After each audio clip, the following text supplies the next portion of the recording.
Hello, everyone. Reverend Sarah Grady from St. Paul's United Church in Paris. I hope you're doing great today. I have just a couple of things I want to check in about before we get into our reflection time. The first is that it's annual report time. If you are in charge of a committee, if you are chair of a committee or part of a group or team from our church, please make sure you get those reports into Karen by next Thursday, February the 3rd. If you have any issues with the timeline or questions or concerns about what goes in a report, then please do let Karen or myself know and we can help you with that. And along with that, annual report time usually means that it's annual meeting time as well. However, as I'm sure you're all very aware, we are still in the midst of this fourth wave and uncertainties about gathering in public spaces, despite some restrictions being lifted. So we are holding off on setting a date for our annual meeting at this time because we are hopeful for an in-person meeting this year. We went with Zoom last year, but if we push that off until March or April, then perhaps we can do an in-person meeting with a greater level of comfort once we see where things are as more people get vaccinated and boosted and all of that. So we will let you know as soon as we know about annual meeting time.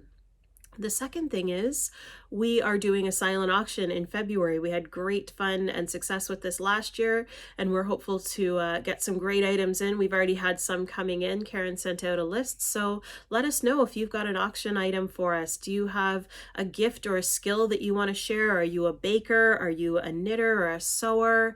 I do pottery, so there's going to be some pottery items in there. Are you a singer or a performer? Something that you could offer there. Do you have a property, a cottage, or something that you could offer a couple of days to folks for? So think about what you might be able to offer, and we would love to hear that from you.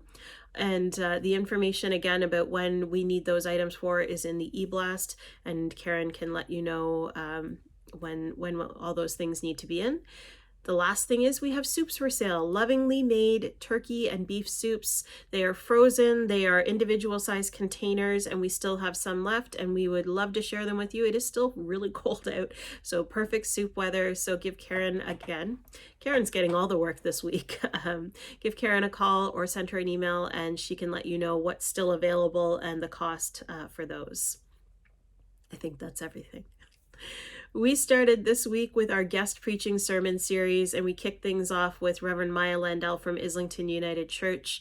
And I am grateful, so grateful to Maya for her message on Marnie, also known as the bent over woman in the Gospels. And what an interesting story. We've heard this story over and over again, but Betty Radford Turcotte introduced us to the character in a new and different way.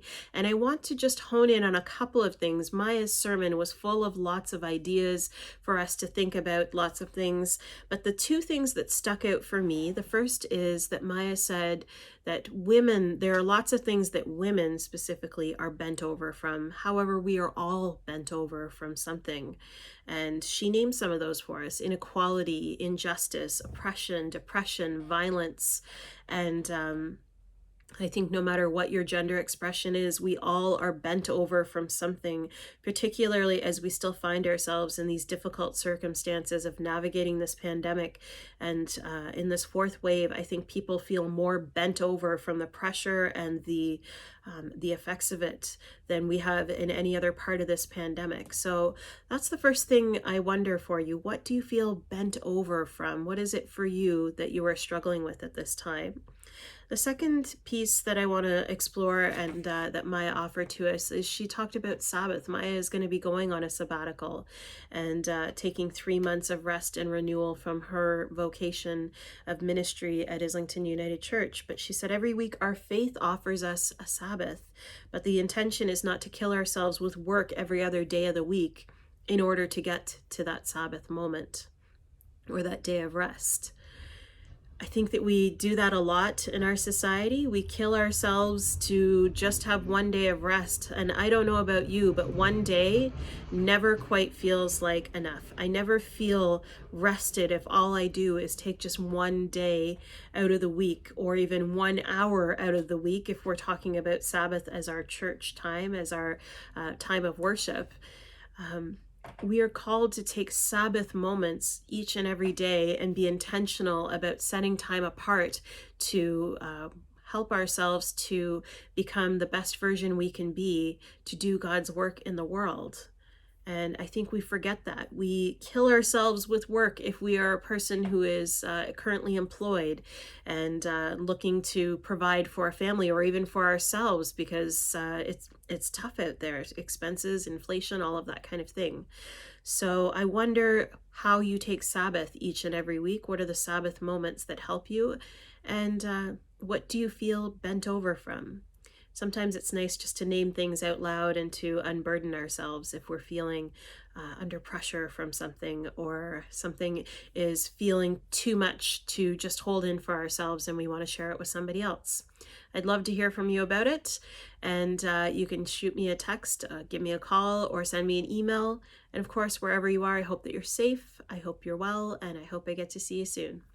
We'll talk to you later, friends.